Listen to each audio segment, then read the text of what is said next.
Welcome to another episode of the Writer's Game podcast, where we help you magnify your voice and monetize your message. I'm excited. I'm excited. I got my girl Jasmine on here with us today. But, before we get started, I just want to tell you a little bit about Jasmine. If you need somebody to light up your life in a very intentional way, this is your person. I met her years ago now, and watching her develop, watching her grow, watch her be able to impact lives through passion, through purpose, and through intentionality. She is definitely somebody that you guys need to listen into. Watch this whole episode, because I know she's getting ready to drop gems that are going to change your life forever. So if you're coming here for the first time, I need you to like this episode. I need you to share it with at least 3 to 5 people. I need you to subscribe to the channel.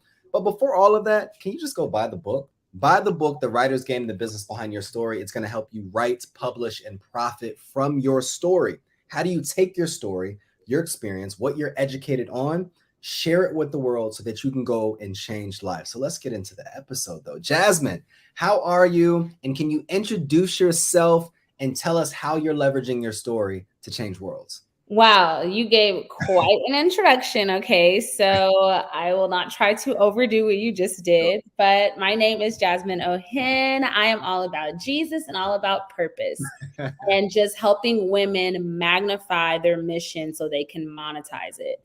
And I get to do that every single day, and I feel really thankful for that. And one of my missions this year, like in particular, and the numbers just getting knocked down, so I feel like I'm right on target, is to help 1,000 women monetize the mission that God gave them.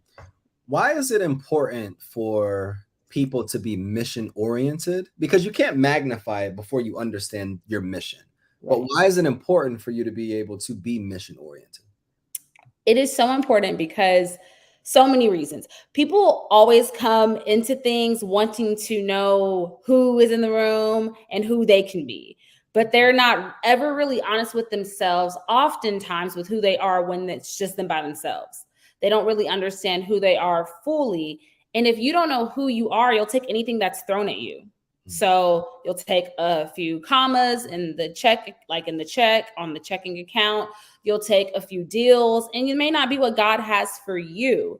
And I've just seen in my life, when I really got clear on who he wired me to be, people, creative problem solving, connecting. Like, I'm a professional connector with intentionality and how to put people into implementation of the things that they want. And I've seen God do that in my life from when I was a young girl to even understanding it now, and him being able to cultivate it with different abilities. And when people don't understand that, you're just taking anything. So it's so good that if you don't really be honest with yourself, because here's the thing the Lord has said to me recently. Like, if you are not a people person, I say this, I was teaching at a workshop actually in Dallas the other week.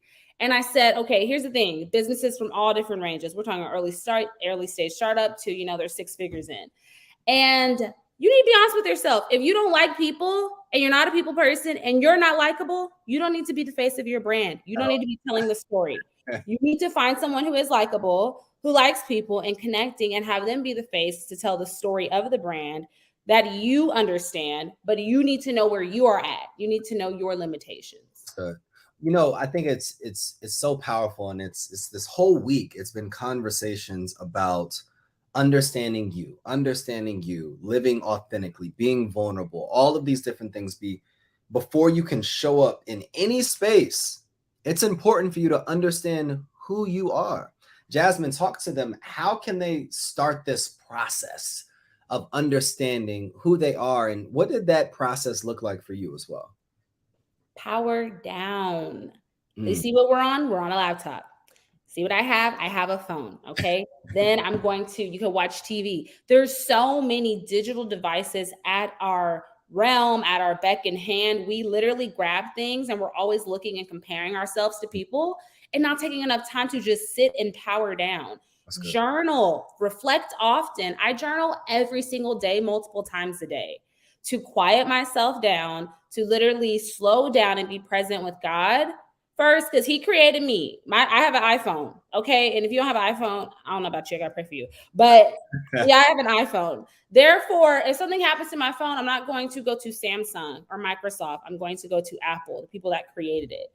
Too often times people have questions about themselves, and then they go to their best friend. Girl, tell me what's so great about me. Then they go to their man. Oh, tell babe, empower me. You're going to all these vices. Instagram, I post this picture. I hope y'all think I'm cute. Sit down with the Lord for a second. Sit down and ask God to Yeah, help you calm it down. And then after you just have those moments of powering down, authentically be okay with you. If you have a big personality, be the big personality. If you like bold colors, wear the bold colors. If you're quiet and you're more reserved and sit in the background, learn how to maximize that space and be confident in it. that's But good. nobody likes the person that is always wants to know the answer, or the person that's always trying to be like That's good. in the know, in the who. But we become those people because we don't know who we are. And it's so important to know who you are so you can live a life that is authentic. Because I always say, purpose leads to payouts. There it is. Okay. And something, when you are like, for me, I'm a communicator. So that's a soft skill. Am I going to see six figures tomorrow? More than likely not. But have I been building to get there? 100%. And Yeah. it's because I understand what I'm good at. That's my purpose, is communicating and connecting with people. I stay with that. It may be 1 month that I have so much brand visibility that leads to more money. Mm, This is the first year that I've been getting paid consistently to speak at places. that's So good. I know numbers are going to grow, crowds are going to grow. But you know where it started? It started in my closet with Mm. me journaling, talking to my clothes. Literally, my husband has a video of me with like a headset, like speaking to the pillows, like with so much power and with notes that I had, because you got to set your stage before the audience is there. That's good. That's good. You know, before you can even set the stage, before you can even start this process, you do have to understand yourself. You have to understand where you've come from, how God has given you identity before these titles and before the world has given you all of these Mhm. identifiers. You know, when you think about your life, Jasmine, what is the most special part of who you are? That's a super deep question. There's so many special parts, but I would say, like, the Lord has given me such an ability to be resilient. Mm, And I go back to I have an amazing mom. My dad right now, he just got his leg amputated, and he is just being resilient through the process. Like, resiliency like I've never seen. And I go back to my younger self, and I think about, I'm a burn survivor. I have third-degree burns on the lower half of my body, literally. And I was in a grease fire, and I think about this story, and I told this story last year on a big stage, and it was the first time I ever like spoke about it in a way to empower people, in a way that was help them walk in their purpose. But I think about when I came back from the hospital. I was 8 years old. It was 2 weeks before Christmas, and I could not walk, right? They were very close to feeling like, with one certain foot, my left one, that they possibly would have to amputate it because it was so close to the tendons and the nerves on my feet. But thank God they didn't. But they said it will be very painful when you walk. It will feel like every time you walk, your feet are going to burst, but just keep going. Keep going. And just know that what you feel is not what's really happening, but you have to push past what you feel.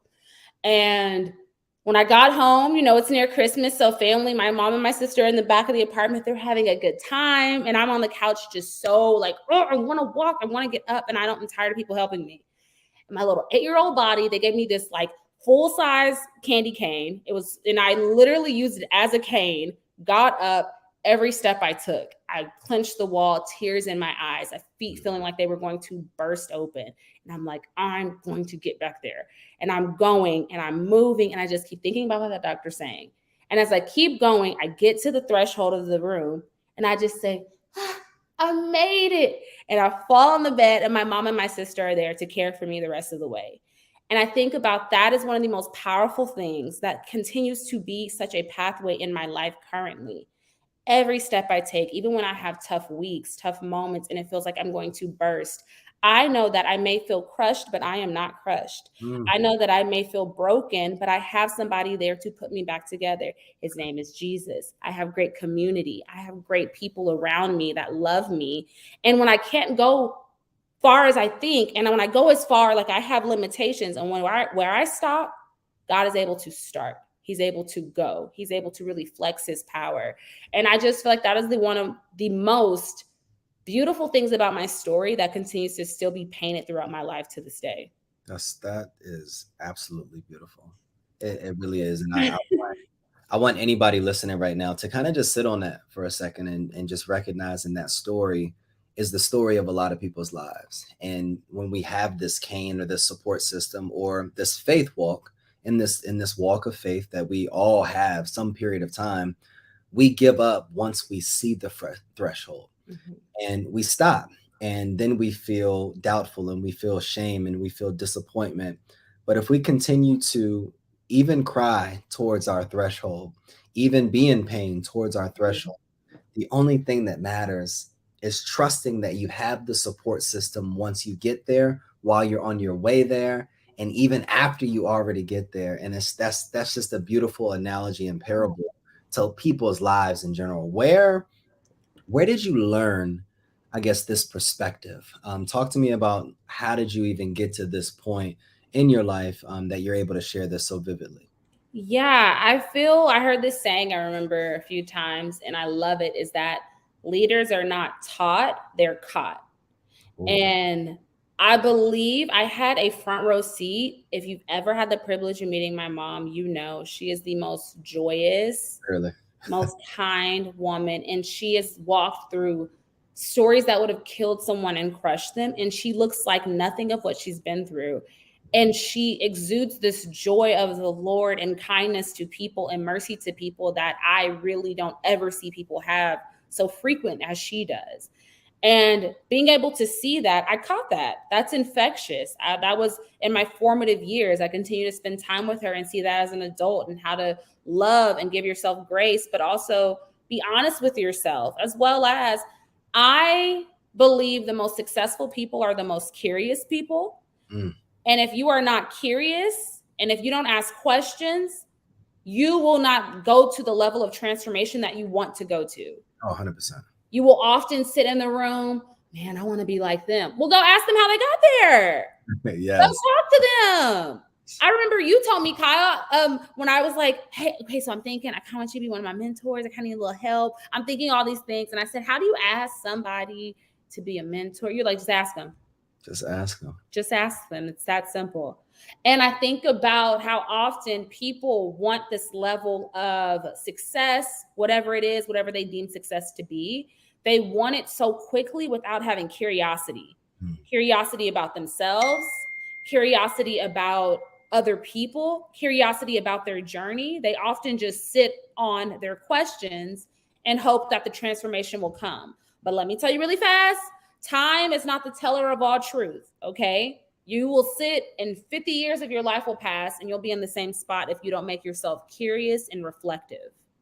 Why do you think people, in my opinion, people fear rejection, people are prideful, people's egos won't allow them to ask questions. But in your opinion, why do you believe that people remain in comfortability rather than being curious and focusing on what's on the other side, in a sense? Because like the older we get, there's this book called The Power of Play, and I forget who the author is, but it's by like a doctor, a psychologist or something, and really talks about and dives into how when you're children, you don't have to teach a kid how to play. You don't have to teach them to be curious. They ask questions. They just have an imagination really broad. They throw themselves into spaces and just have fun. The Mm. older we get, the responsibilities we get, we begin to experience life tax. And as our life feels taxed and bogged down with things, we stop exuding joy. We stop asking questions and we start feeling like, well, okay, I am in my 20s. At this point, I should know that, but I don't know that. I'm not going to ask anybody. But guess what? You're forgetting that there is still a little child inside of you that is curious and wants to play and wants to know and wants to actually grow up. You know that when we would hear, I want to grow up and be, that's still now. Like, I want to grow up and be a world renowned professional speaker, changing the lives of women all over the world and sharing the love of Jesus. I Yes. want to grow up and be that. And I'm 29 years old. That doesn't mean that I stop imagining and thinking about the things I want to become and curious about it. But people often don't want to look like they don't know anything. That's good. And like I said earlier, nobody likes the person who always acts like they know it all. Nobody knows it all. No one is omniscient and omnipresent except the Lord. Therefore, humble yourself and ask questions. Because what I have found, when you ask good questions, right? Curious questions, not to just pry and be nosy, but really like be genuine. And when you're really genuine and authentic and ask real questions, the person on the receiving end gives you way more than you ask for. Gives No, you 100%. way more than you ask for, and you leave the conversation or the space or the community feeling so full and able to overflow to your community. But the fact that you won't ask that question, you are missing an opportunity to the person that's linked to you that can't afford it, that isn't able, and they're not ready. You're missing an opportunity to give them information. And information and implementation changes lives. You know, So Jazz, you have to look at that. what are some questions that I guess you're seeking to have answers to within this season of your life? Why do I feel like I always want to know the next step? What is that inside of me? How do I truly measure success for me? How do I feel whenever all of the titles are stripped away, and or would I feel if I lost everything? What is anchoring me truly? That's good. You know, I never want to be so go, go, go. Like this is really the first time in my life, of course, goals are mapped out. We're tracking them. I feel extremely productive. I feel like I'm really leaning into who I am. But something just super transparently, I found out from about myself last year is I have ADHD.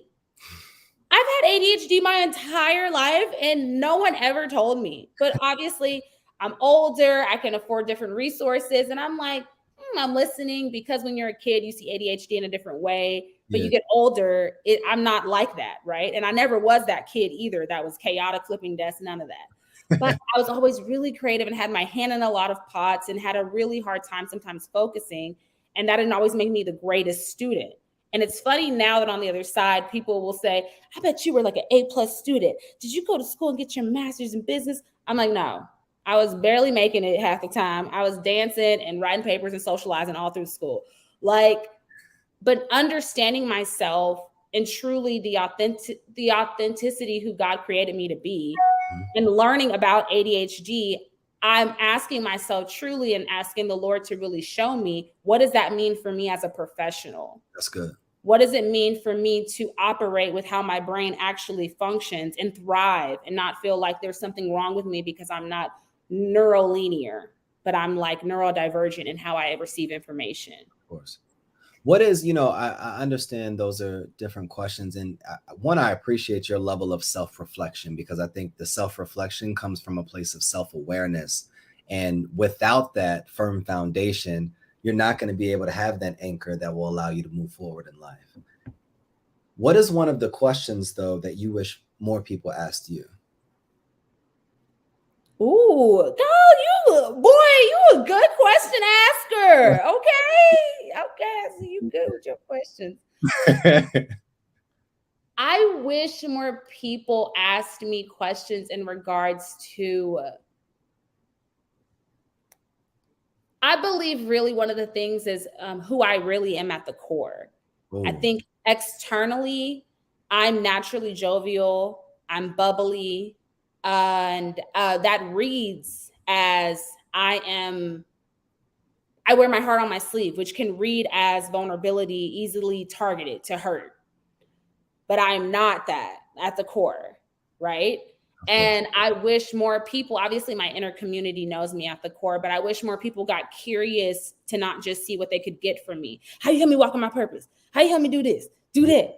Just extensions of what I can do. Help me build a strategy around this, but actually like start to understand the core of who I am, that God has wired me with a lot of depth. And in that depth, there's stories and there's so much to my story that has been just this beautiful dance and portrait of what you see today. I wish more people had the ability and the emotional intelligence and depth to actually paint that picture with me. That's good.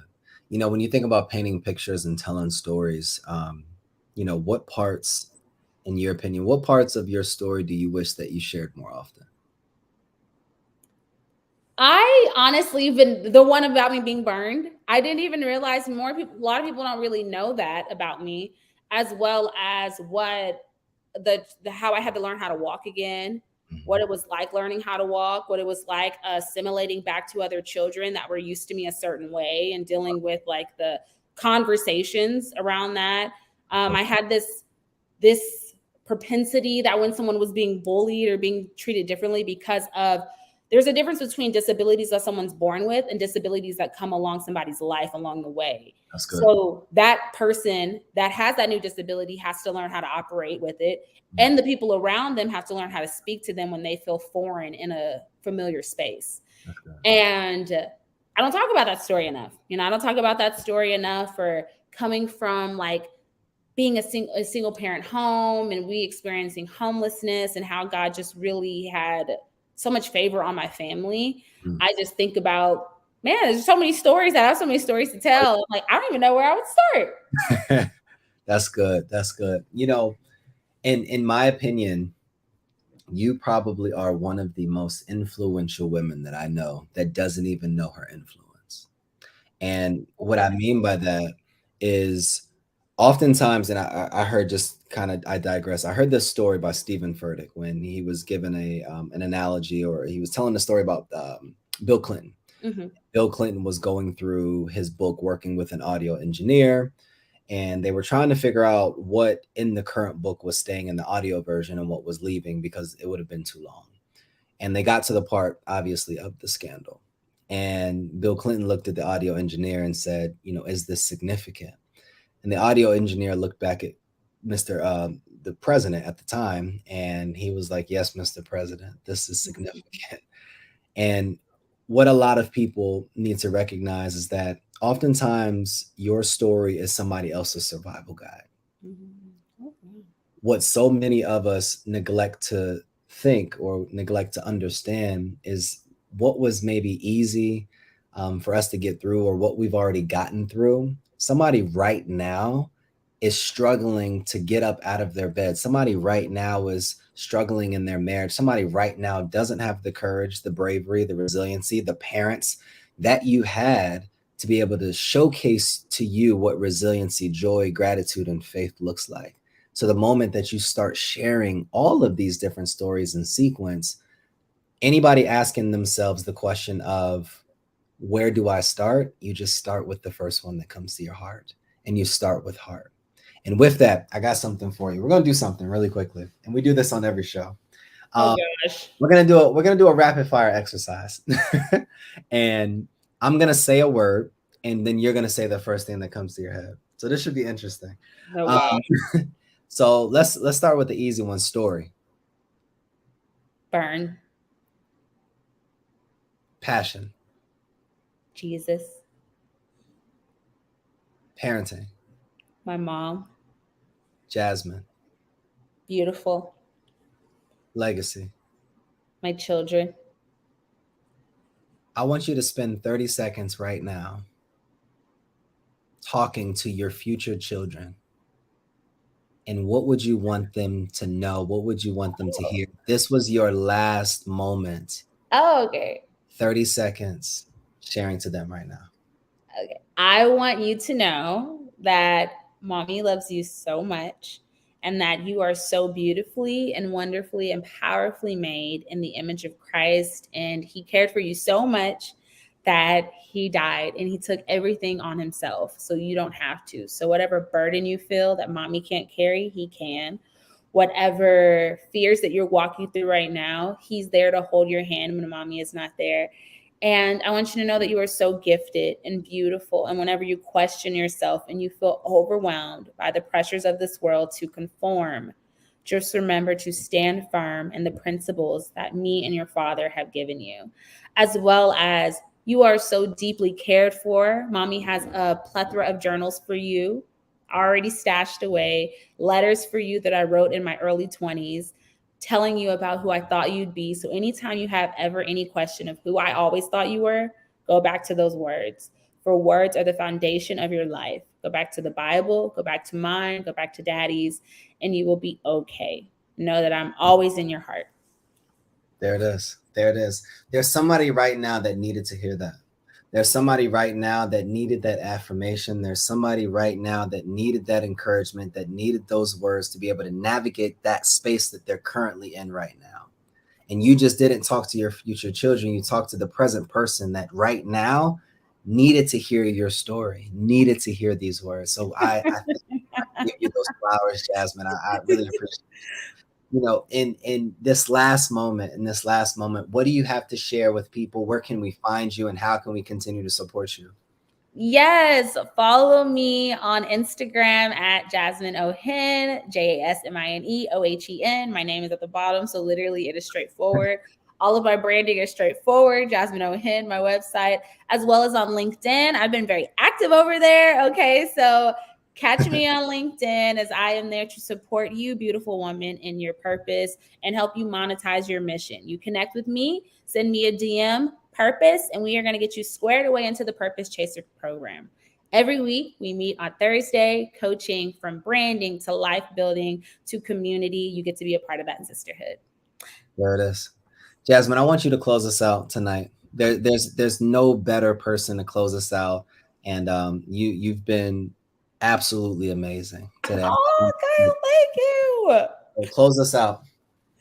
Well, what I want to say first is that you are amazing, Kyle. You are so gifted with your words. You are so kind with the way you are generous with your words.